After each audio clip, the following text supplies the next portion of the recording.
ओम ऋग्वेद मंडल 10 सूक्त 117 मंत्र 1।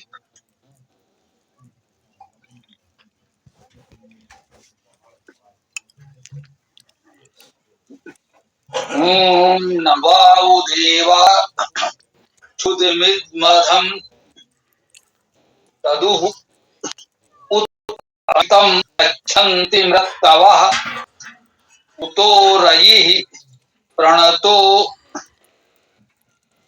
न उपदस्यत्युता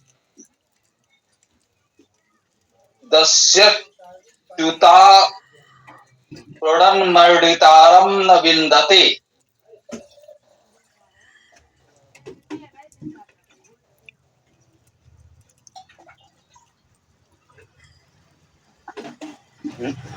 ये दान स्तुत सूक्त के रूप में कहा गया है। दान की स्तुति या प्रशंसा की गई है। कह सकते हैं कि इसमें दान के विषय में बताया गया है। महत्वपूर्ण बात यह है, हमारा ध्यान गया इसमें ऋषि भिक्षु आंगिरस है। इस सूक्त में दान की बात की जा रही है तो ऋषि भिक्षु है, भिखारी है। इसका ऋषि भिखारी है। इस सूक्त से इस बात की कुछ पुष्टि होती हुई लग रही है कि जो एक मान्यता इस प्रकार की आई है, मंत्रों में ऋषि के रूप में जो शब्द होते हैं वे व्यक्तिवाचक न होकर भाववाचक हैं, गुणवाचक न कहें, ऐसा मुझे लगा, भाववाचक कहें। भिक्षु का भाव, दान की स्तुति प्रशंसा करेंगे किसके लिए? इसमें मुख्य भाव है भिक्षु का, भिक्षु होना। भिक्षु आंगिरस कहा गया, अंगिरा से संबंधित है वो। अंग गत्यर्थक धातु है, समीपाना विशेष अर्थ है। अंगिरा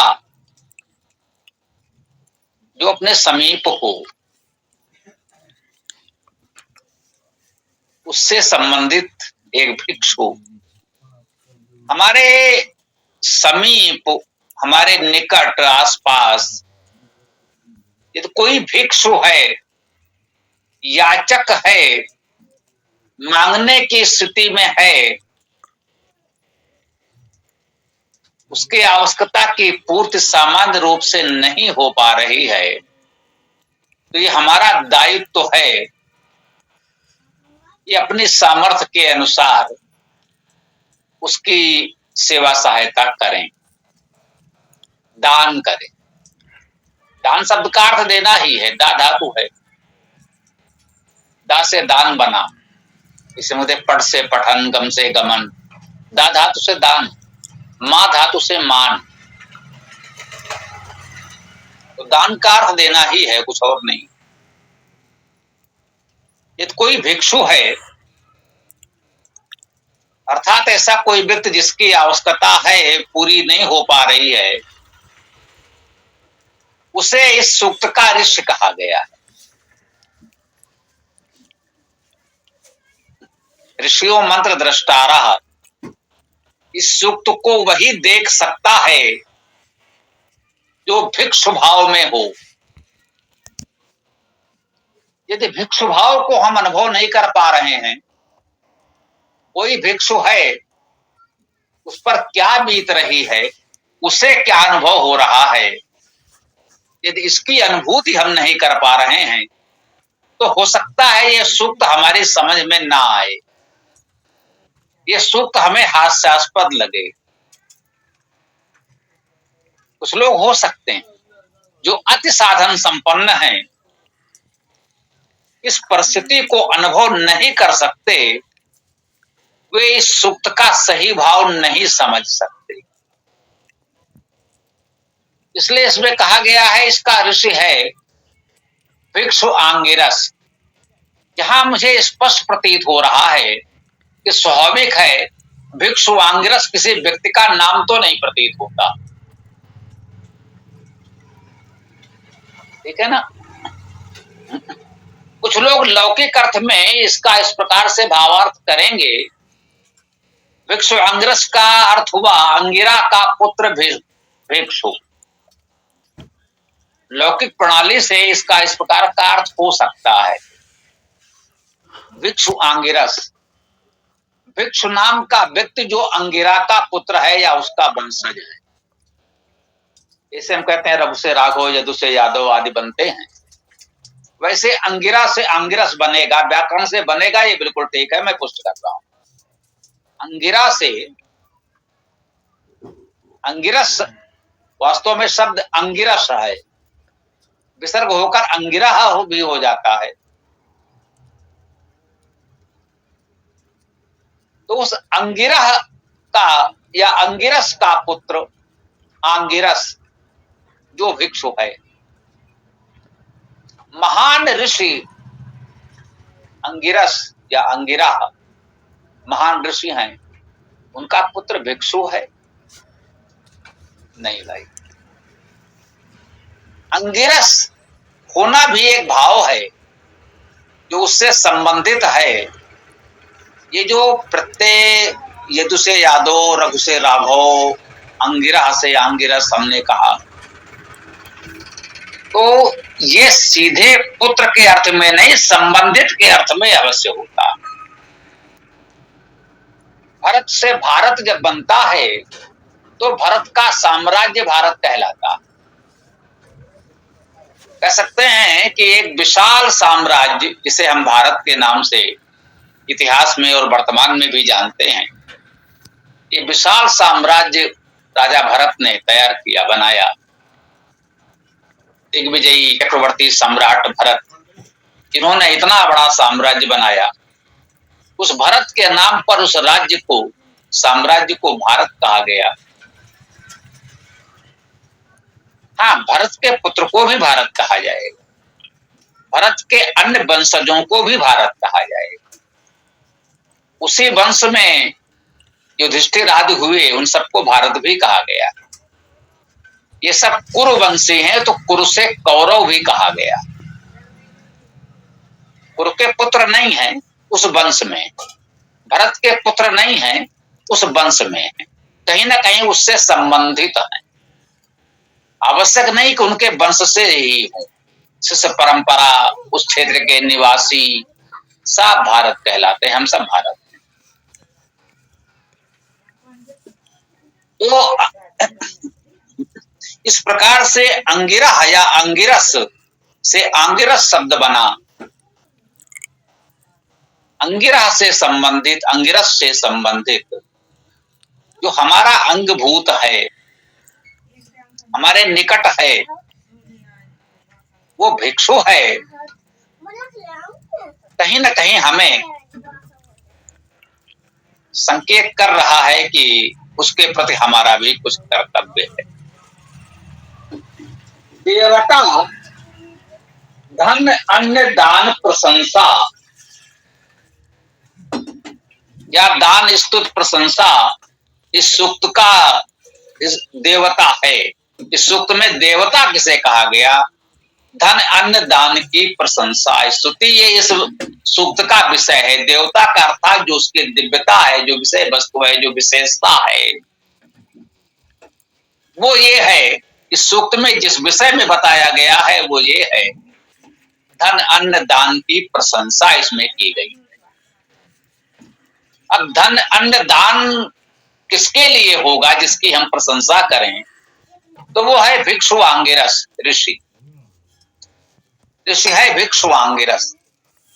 तो भिक्षु के लिए हमें धन अन्न आदि का दान करना है, उसकी प्रशंसा की जानी चाहिए, स्वाभाविक है।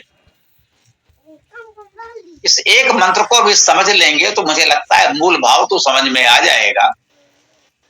इसका और कोई अर्थ किया नहीं जा सकता। एक महत्वपूर्ण मंत्र मानकर आपने चुना होगा, ऐसा हम मान लेते हैं। कहते हैं नवा उ देवा, ना नहीं वा अथवा उ, ये भी निपात है निश्चय ही, यही के अर्थ में। नवा उ देवा उधम,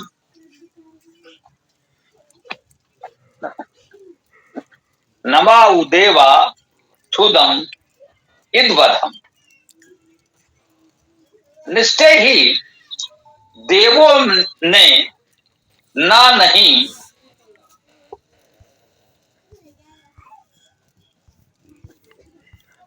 क्षुधम का अर्थ भूख, क्षुधा शब्द प्रचलित है, अभी भी बहुत से लोग जानते ही होंगे। क्षुधम अर्थात भूख को, न इत नहीं, ना का अर्थ ना नकार है ही, नहीं हम लोग कह देते हैं।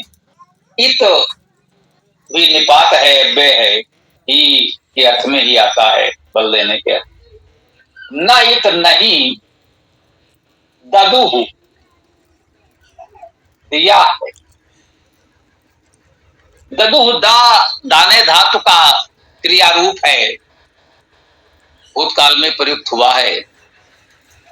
ददुह में दा पुनरुक्त है, धातु में एक दा है, इस क्रिया रूप में दो दा है, ऐसा होता है। पपाट पढ़ा, पढ़ धातु से पपाट पढ़ा, लिलेख लिखा, यहाँ कहा ददुह दिया। देवा वै क्षुधम नैत ददु, देवों ने निश्चय ही क्षुधा अर्थात भूख को नहीं दिया।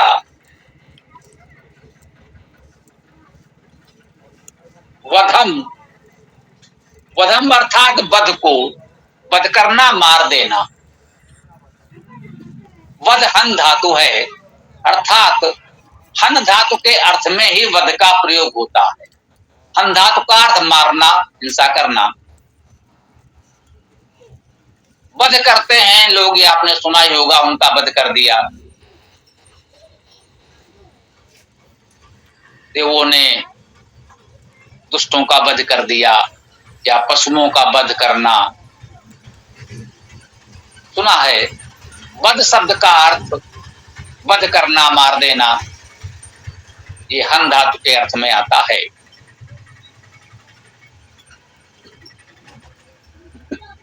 कह रहे हैं नवा देवा क्षुधम इत वधम ददुहु, देवों ने हमको ये भूख नहीं दी है, वधम ददुहु मृत्यु ही दे दी है। कल्पना कीजिए, इस मंत्र का, इस सूक्त का ऋषि भिक्षु है, और उस भिक्षु की क्या स्थिति है। वो भूखा है, उसे भूख लगी है, और भोजन की कोई व्यवस्था नहीं है। कौन कहता है कि वैदिक संस्कृति बड़े बड़े लोगों की बड़ी बड़ी बातें करता है। अच्छा हुआ ये मंत्र सूक्त आपने खोज कर दिया। एक भिक्षुक की, भिखारी की जितनी चिंता वेद कर रहा है, कोई साम्यवादी समाजवादी नहीं कर सकता। आज भी देख लीजिएगा, कोई कितना भी निर्धन हितैषी हो, इतनी चिंता भिक्षुओं की करते हुए आप किसी को नहीं पाएंगे, जितना ये वेद मंत्र कह रहा है कि देवों ने भूख नहीं दी है, मृत्यु ही दे दी है। भिक्षुक भूखा हो, अन्न की व्यवस्था न हो, तो उसे क्या अनुभव होगा। उस भिक्षुक की पीड़ा को कैसे व्यक्त किया जा रहा है, तो इस वेद काव्य में कह रहे हैं देवों ने भूख नहीं दी है, मृत्यु ही दे दी है। भूख उसके लिए मृत्यु के समान है। नहीं भोजन मिला तो मृत्यु तो हो ही जाएगी।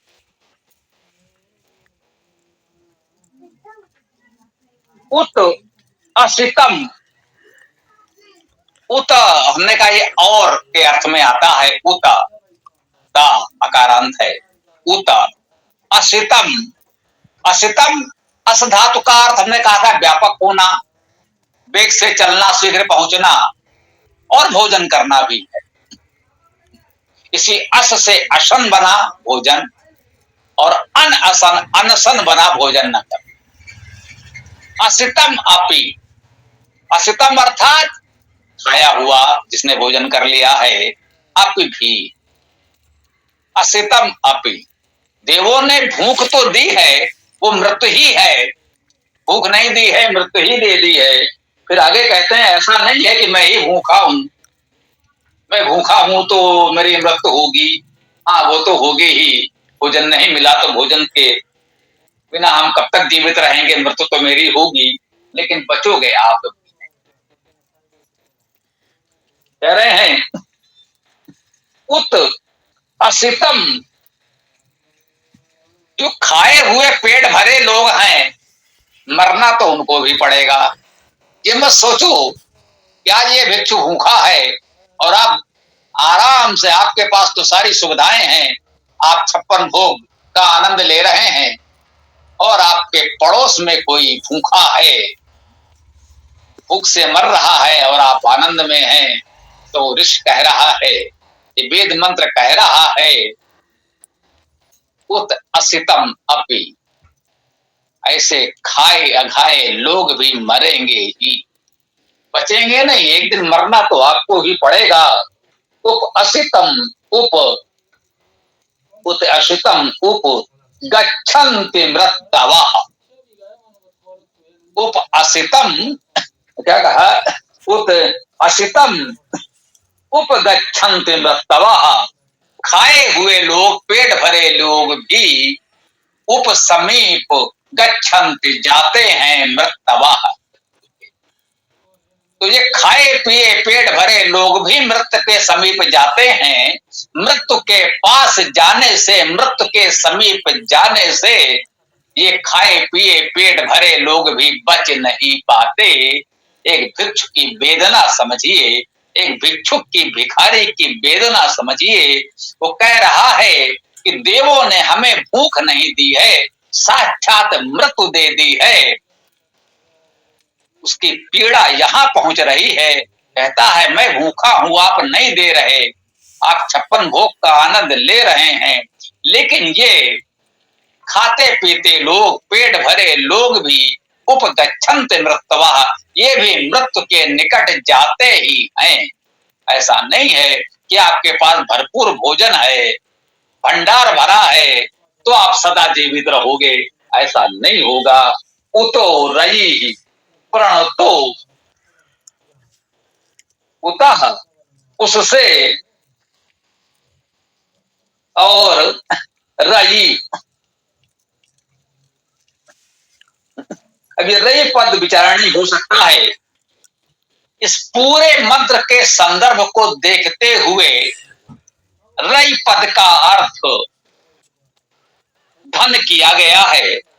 ये भावार्थ हमें स्वीकार है, क्योंकि इस मंत्र की मूल भावना को यहाँ वो पूरी तरह व्यक्त कर रहा है, इसलिए इस रयि पद का भावार्थ धन करना हमें स्वीकार है, ठीक लगा है। वैसे रय धातु गत्यर्थक है, गति करने के अर्थ में है। गतिशीलता, प्रगतिशीलता इसका मुख्य गुण है। रई धातु रजते रूप बनता है। गतो प्रापणे, गतो जाने के अर्थ में है, प्रापणे अर्थात प्राप्त करने के अर्थ में है। गतो प्रापणे अर्थ में रय धातु है, जिससे ये रई बन सकता। गतिशीलता और प्राप्ति, प्राप्त करना। तो यानी उतो रई, और जो आपकी गति प्रगति प्राप्ति है, जो कुछ आप प्रगति कर पा रहे हैं, जो कुछ आपको प्राप्त हुआ है, रई, शाब्दिक अर्थ हुआ गति प्राप्ति, प्रगति प्राप्ति, ठीक है। इसका भावार्थ धन कर दिया गया। मैंने कहा चलो स्वीकार है, क्योंकि इस मंत्र का तो मूल भाव ही ऋषि ही भिक्षु है, देवता अन्नदान है, तो रई का भावार्थ धन कर देना उचित है। प्रणतो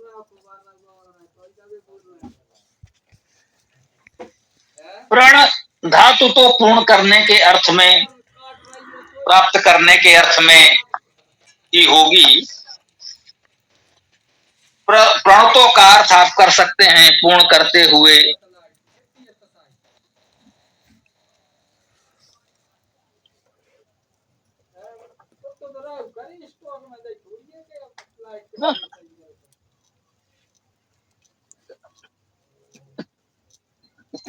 देखिए, प्रणतो अर्थात पूर्ण करते हुए, उसकी आवश्यकताएं पूर्ण करते हुए, अर्थात देते हुए, दान के अर्थ में इसको ग्रहण किया गया है, तो फिर हम कहेंगे उसी दृष्टि से ये भी ठीक है।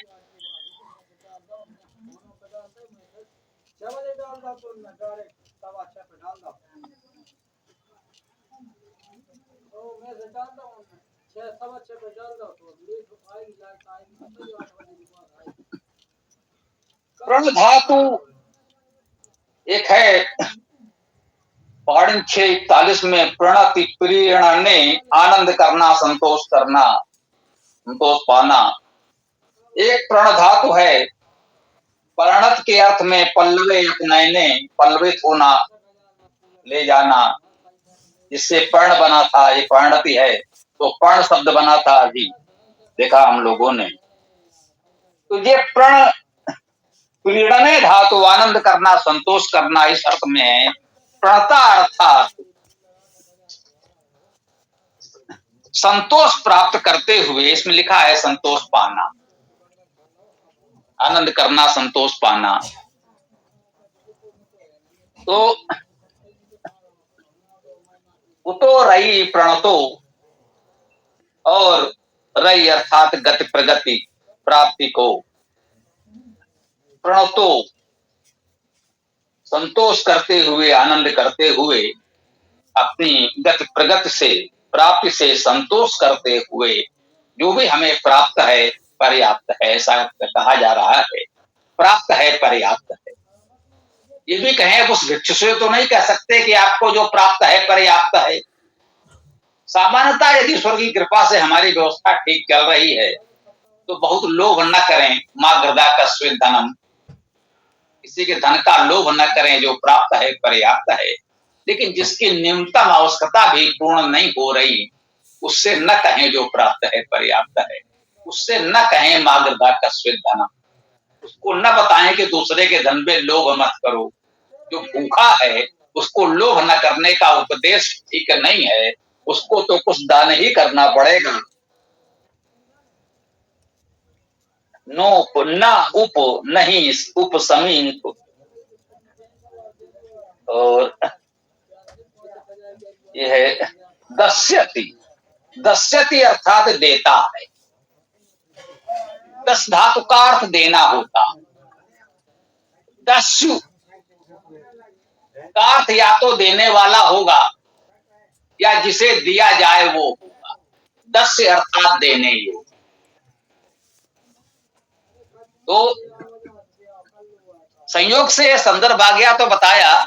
दस्यु का अर्थ है आप केवल डाकू लुटेरा न समझें। दस धातु का अर्थ दान करने से है, देने से है, और जहां पर आया भी है दस्यति, दस्यति अर्थात देता है, न उपदस्यति, जो समीप देता नहीं है।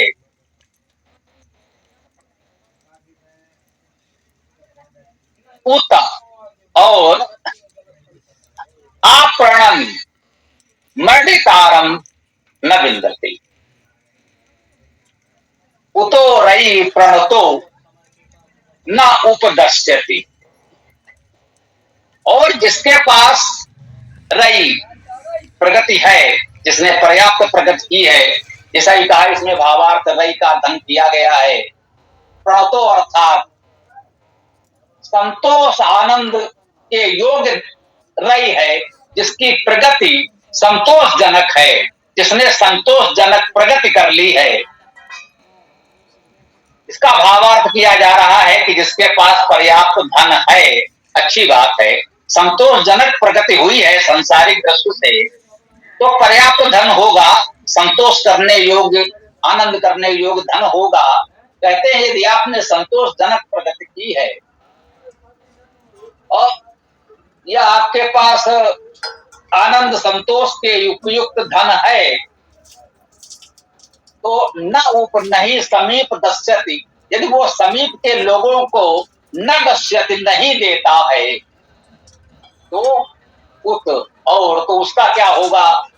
यदि आपके पास है, आपने पर्याप्त प्रगति की है, अपने परिश्रम से की है, अपने बुद्धि से की है, कोई बात नहीं, लेकिन यदि ईश्वर की कृपा से आपको इतना मिल गया है तो आपका दायित्व तो है कि दें, और यदि नहीं देते हैं तो कहते हैं न उपदस्यति, यदि वह समीप नहीं देता है तो उत और अप्रणन, इसकी दूसरों को नहीं दे रहा है, न देने वाला है। मर्डितारम,